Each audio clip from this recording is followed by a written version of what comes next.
Bien, vamos a hablar ahora de alimentación y para eso la tenemos aquí a Fedra Defendente, nutricionista. Ustedes ya la conocen, ha estado en 2 oportunidades anteriores con nosotros. Vamos a hablar un poquito de la gente que se alimenta de plantas, veganismo y cómo impacta esto también en la salud. Fedra, bienvenida, ¿cómo estás? Buen día, Daniela, buen día a la audiencia, ¿cómo están?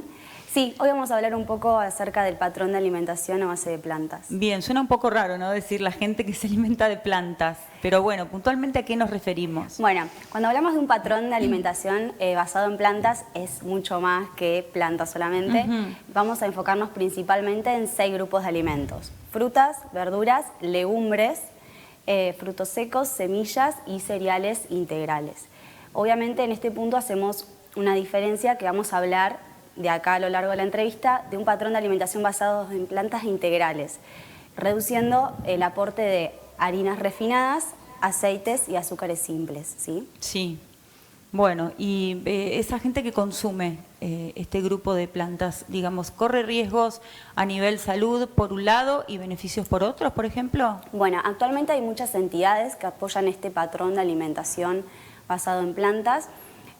Ponen énfasis obviamente en cubrir con una alimentación que sea apropiadamente planificada, en los nutrientes que son potencialmente críticos. ¿Por qué ponemos la palabra potencialmente? Porque no significa que una alimentación basada en plantas va a traer carencias. Sí, cuando no es orientada o llevada a cabo con un profesional que los guíe. Hay que tener atención, prestar atención principalmente en la vitamina B12, omega 3, el hierro, el calcio. Esas son como las principales. Después hay otros micronutrientes como el zinc, que también hay que cubrirlos. Pero bueno, cuando se hace de manera planificada y se aborda, digamos, con un profesional, se puede desarrollar de una manera que sea saludable y sostenible en el tiempo. Bien, porque sabemos, popularmente, y los que no somos especialistas, por ejemplo, que la gente que se alimenta de plantas no incorpora a su organismo hierro porque no come carne, por ejemplo, ¿no? ¿Cómo se hace en estos casos? ¿Se le dan inyecciones de hierro? En el caso que hablabas vos de los otros... de las otras carencias, del omega 3 y todo eso, ¿cómo lo suplementamos? Bien, principalmente lo sacamos de los alimentos, ¿sí? Obviamente en las consultas se trabaja cómo optimizar o facilitar la absorción de ese hierro. En las legumbres encontramos hierro y en el caso de los frutos secos y las semillas requieren un proceso de activación para poder aprovechar el calcio, el hierro, esos nutrientes que están dentro de esos alimentos, que muchas veces se hace a través de la molienda, otras veces a través de la hidratación. Todo eso lo vemos en la consulta para poder, digamos, cubrirlo principalmente con los alimentos. Hay una vitamina, que es la vitamina B12, que es en las últimas actualizaciones, lo que se indica es suplementarla desde el primer día que se decide tener una alimentación vegetariana, porque muchas veces se piensa que consumiendo algunos alimentos, eventualmente de origen animal, como huevo, leche, yogures y quesos, se cubre el aporte, pero no.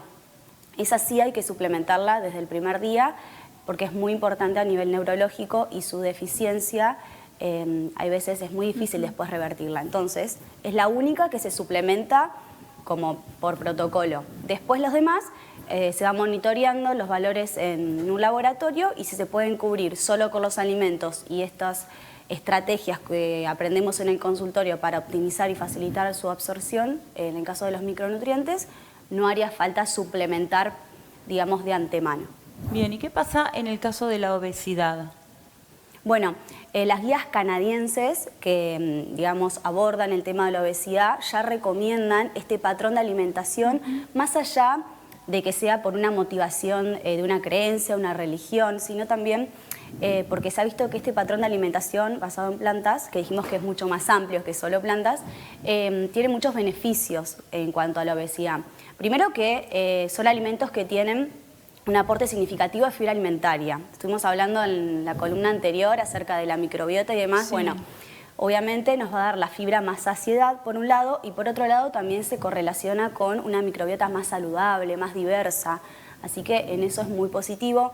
También en que tienen estos alimentos menos densidad calórica, es decir, menos calorías por gramos de alimento, pero tienen más volumen. Entonces, al tener más volumen nos dan, también aportan mayor saciedad.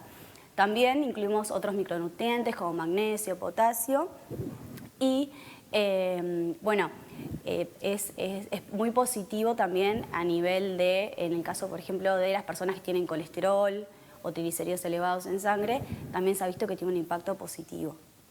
Bien, o sea que si alguien está pensando en empezar este tipo no voy a decir la palabra dieta porque es una dieta, es un hábito. Es un patrón de alimentación. Un patrón de alimentación, exacto. Tal cual, cuando hablamos de fenotipos, sobrepeso y obesidad, sí. Actualmente, que por ahí en el consultorio usamos distintos patrones de alimentación, sí. Hay veces el patrón cambio de hábitos, otras veces claro. El patrón cetogénico también, en casos que lo requieran, y bueno, también el patrón de alimentación basado en plantas, que obviamente esto también requiere como una aceptación de la parte del consultante, ¿no? Uno se lo puede ofrecer, le puede mostrar los beneficios, pero también el consultante tiene que querer acceder.